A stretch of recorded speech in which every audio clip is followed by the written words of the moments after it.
giving me wind and rain. You're some kind of butterfly. Baby, you give me midnight. You whip up my appetite. Don't leave me here high and dry. Oh, well, I don't wanna jinx it, baby, and twist myself at the spine. Don't wanna overthink it, baby. It's just twist your body and mine. Baby, you give me ice and fire. You're giving me wind and rain. You're some kind of butterfly. Baby, you give me midnight. You whip up my appetite. Don't leave me here high and dry. Oh, but I don't wanna jinx it, baby. Let's not get ahead of my time. Oh, but I don't wanna miss you, baby. So I stand up and speak my mind. Oh.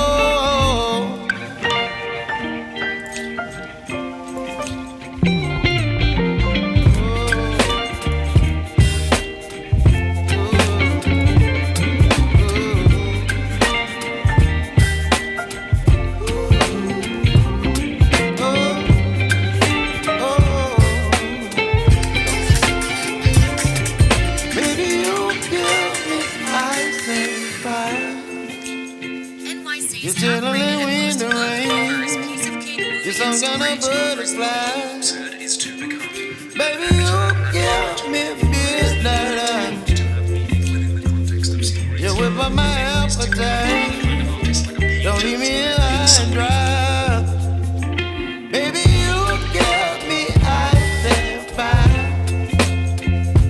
You're channeling wind and rain. You're some kind of butterfly.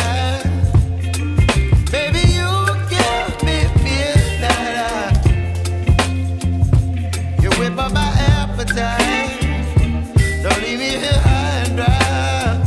Oh, oh, oh,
Yo guys, what's up? It's your boy, Lil Mike Z, kicking it to you live.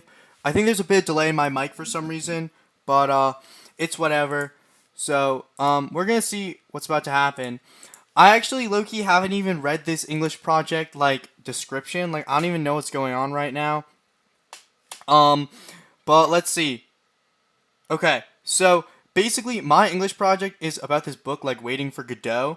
And it's about these guys, Vladimir and Estragon. And they're waiting for this guy named Godot.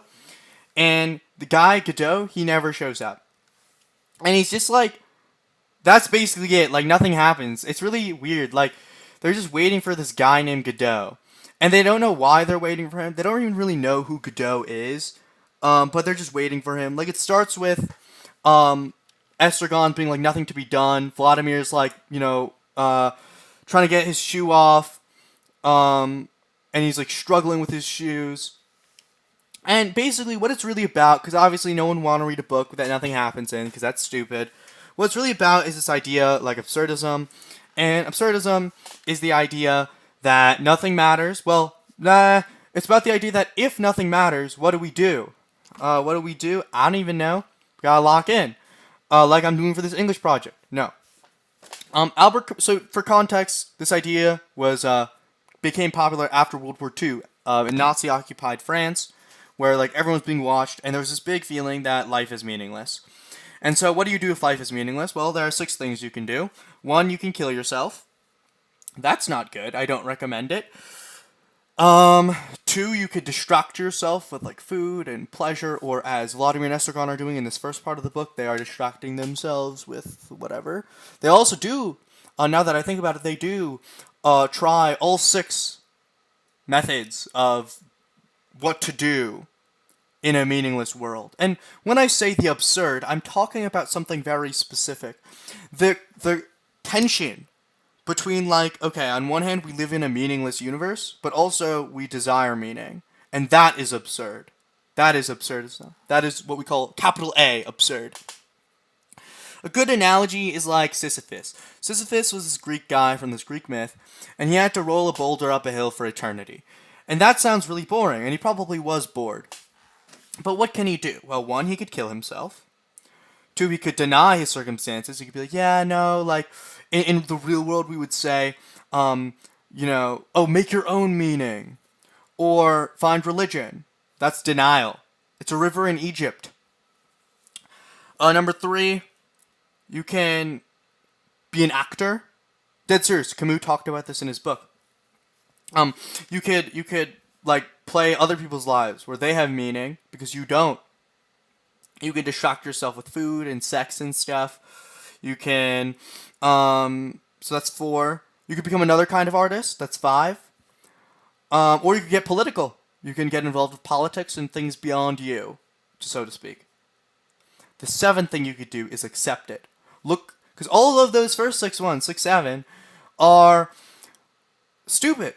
Because they're denying, and they're distracting, and they're becoming actors, and they're becoming artists, and politicians and shit. But no, you gotta look life straight in the face, you accept it, you say, yeah, life is absurd, and you rebel.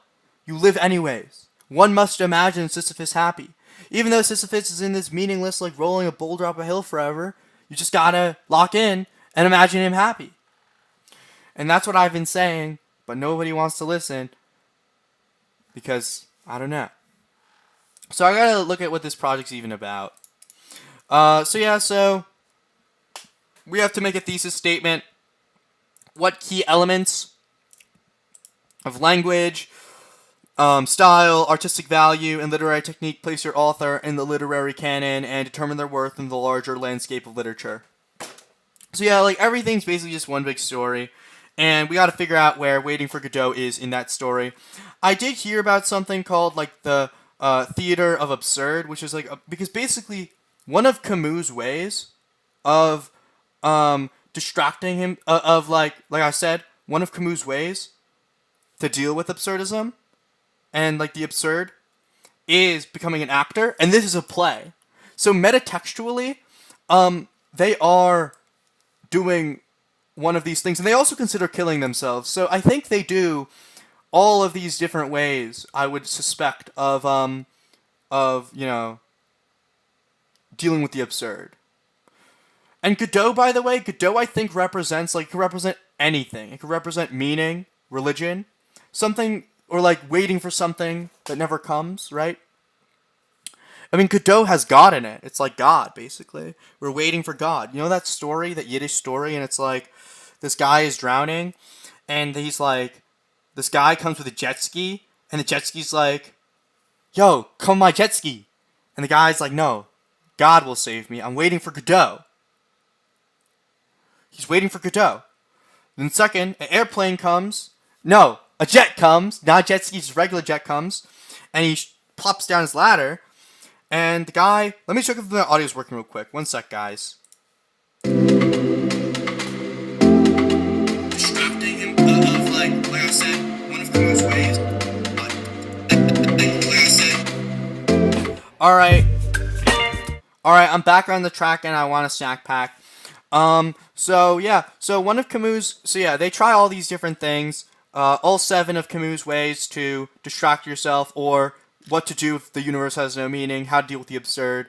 They are suicide, becoming an actor, distraction, become a different type of artist, get political, what else? Yeah, and there's one more that I'm forgetting. I don't know. And then you could also accept the absurd. And so they do all of these things. You know, there's actors playing this role. Like, they're playing Estragon. I think the only person in this whole play that really accepts the absurd is Lucky. Lucky is a slave to this guy, Pozo. And he's basically just like a slave. And Pozo just treats him like shit. And, like, Lucky's just cool with it. He's just kind of cool. So Lucky accepts the absurd, in my opinion. But, I want to see if I could find anything interesting about, like, you know, where Waiting for Godot is, you know, in this larger landscape of literature. I don't even know what that really means, but let's look at for I looked for Waiting for Godot. I searched it up, but then I was like, yo, I'm gonna live stream this. So, you know, let's search up theater absurdism, Waiting for Godot, because maybe I think that's really interesting that metatextually, these people are doing one of Camus' ways of dealing with the meaninglessness of the universe, which is acting, become an actor. Deal with the meaninglessness of the universe by, you know, finding meaning by being someone else. And that's really interesting to me, so I want to see if I could find anything. Here, the absurdly absurd. Okay, let's read this.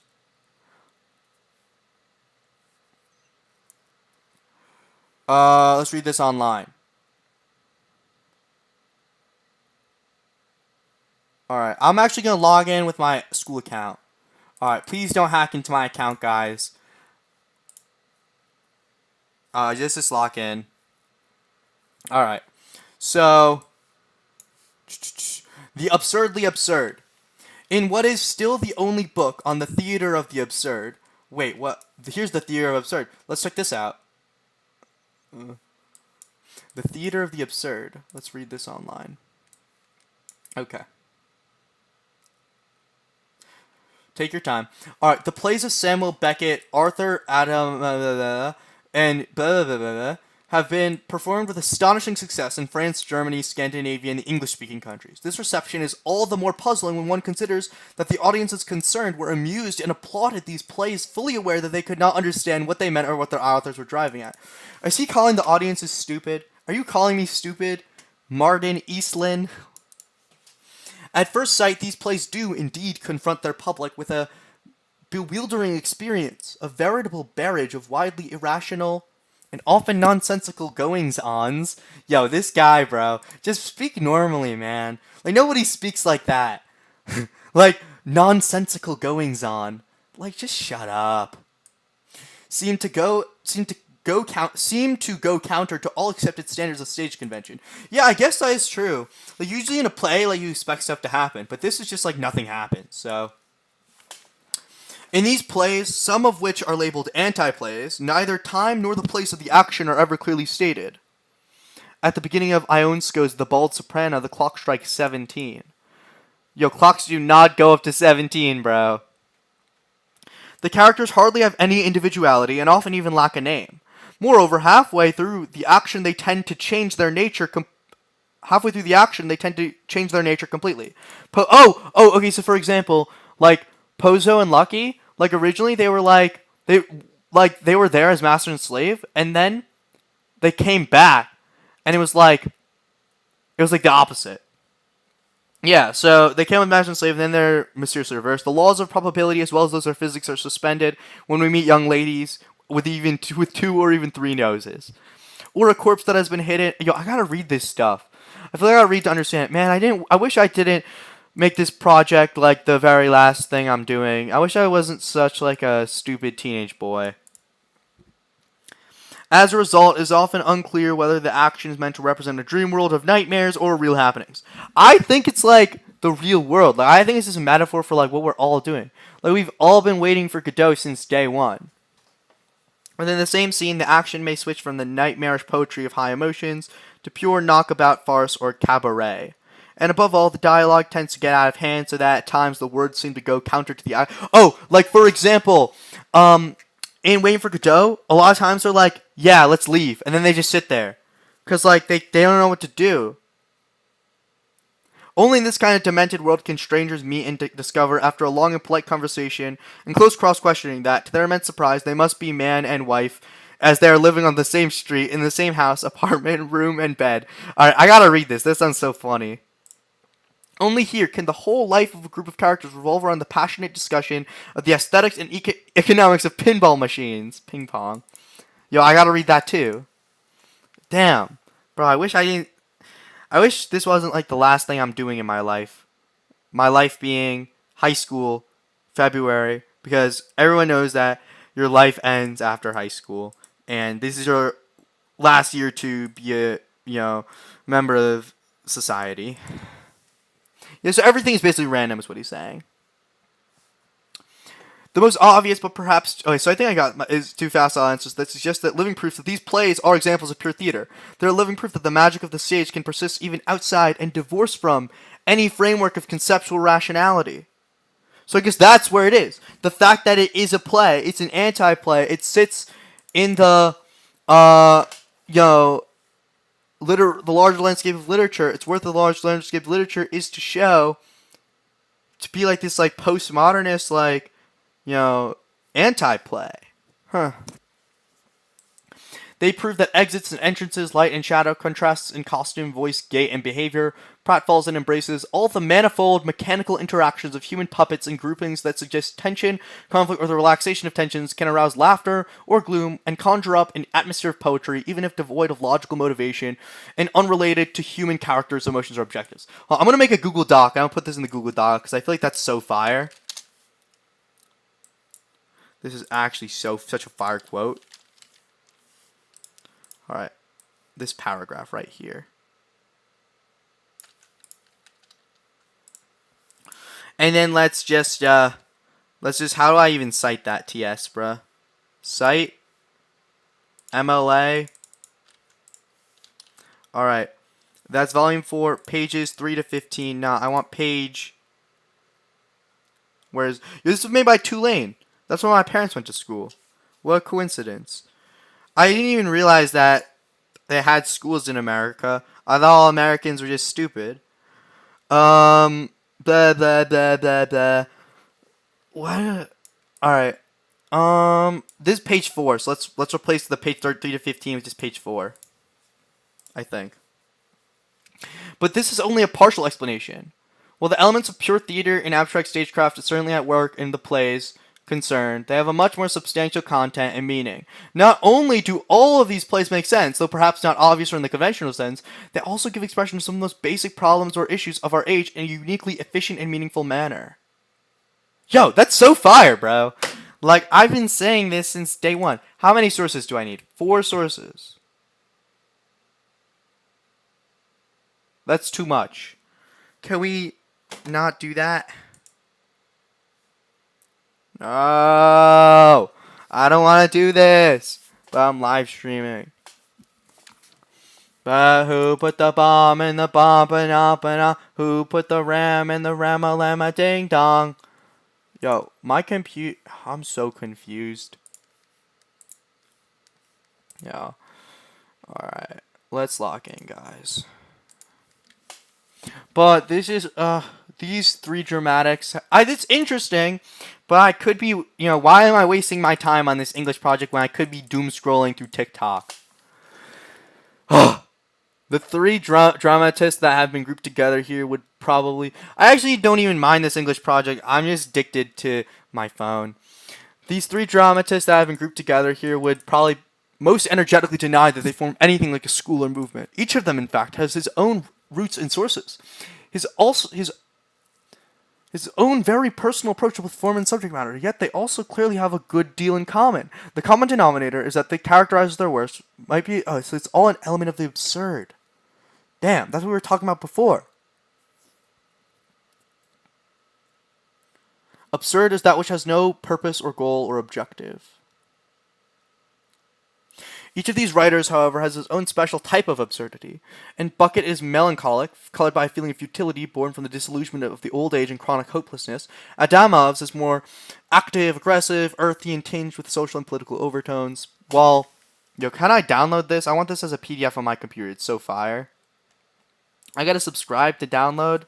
What? No, I'm not doing that. I'm logging through my library. That's it.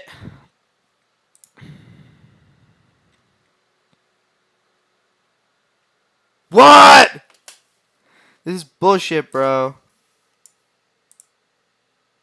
This is like 1984 by George Orwell. I have to pay. You know what I'm going to do? I don't even care. I'm just going to pirate it. Let's go Sci-Hub. Yo, what just happened? My computer screen just went black.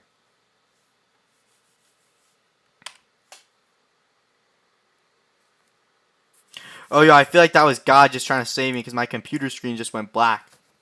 I was so confused because I was about to pirate this PDF because I want to have the PDF on my computer because I have a nice way to read it. But it was just like, who even knows? So now I'm actually kind of concerned. Yeah, but anyways, we're going to pirate this book. Alright. Thank you, Sci-Hub, for providing me information for free. Alright, so I think I get the deal. I think I get what he's saying. They all have their own style. Let's skim through. Oh, wait, this seems interesting.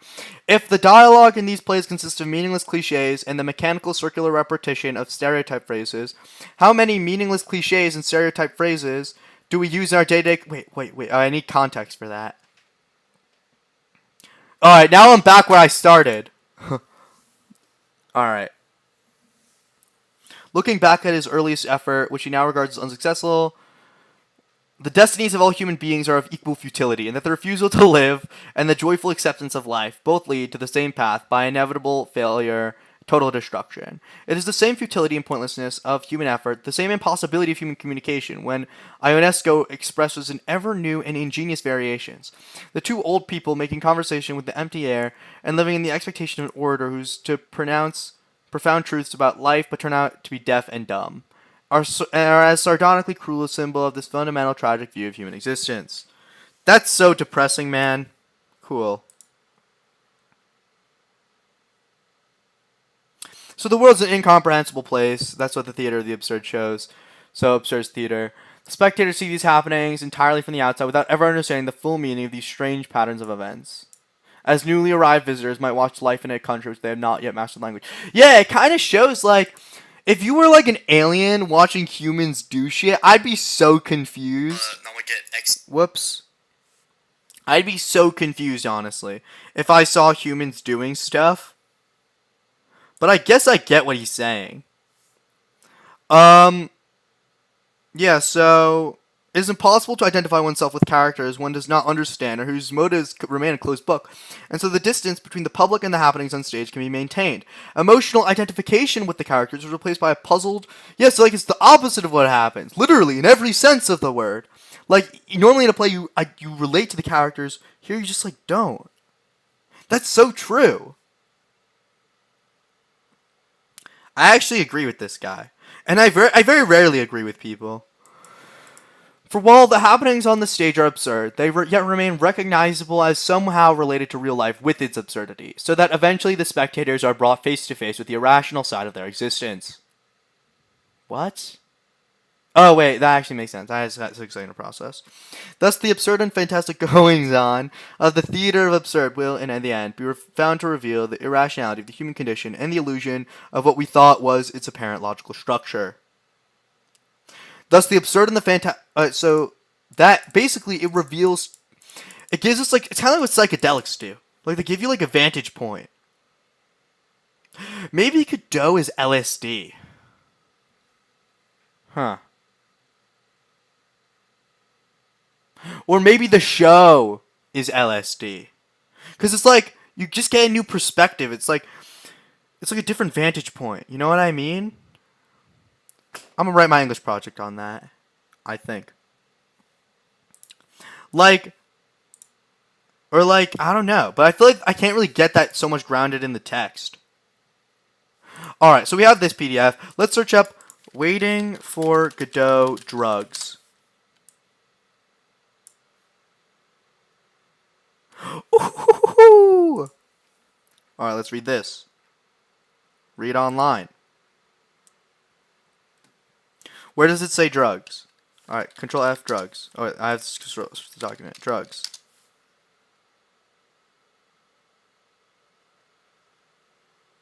That does not say drugs, bro. Oh, of art, love, or drugs. Okay, wait, so I'm gonna have to read this. This is mad long. Comparative literature. Alright, so let's get this. Okay, so, yo, there's so much French in here. Yo, you just say the phenomenology of mind from Hegel, bro. Alright, bro. You're not even that guy. No way we're quoting Hegel in the Big 26, bro. He's so dead. Yo, this was written in 1984. When Samuel Beckett rose to international fame as a playwright following the performance of Waiting for Godot in 1953, it was the disconcerting radicalism of his dramaturgy, whatever. I get what you mean, like, and the unsurpassed negativity of his scenarios that struck one's mind. Alright. So I guess I get the gist of it.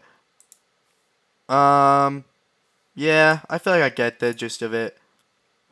I may do the rest because I hate reading out loud. I may do the rest of this as a regular recording. But like realistically, if I stop this recording now, here, let's see. If I stop this recording now, then I will never start it again. So, yeah, we gotta lock in. But I've been saying this since 1943. But yeah, so goodbye. Oh, my thing just died. Oh, my mouse died. Oh, that's so unfortunate. That's rather disconcerting. Okay. What if I try Bluetooth? Nah, my mouse died. Alright, guys, so I'm gonna have to pick off. I'm gonna have to restart. On God, my mouse died. That's bullshit. I'm gonna have to turn this off.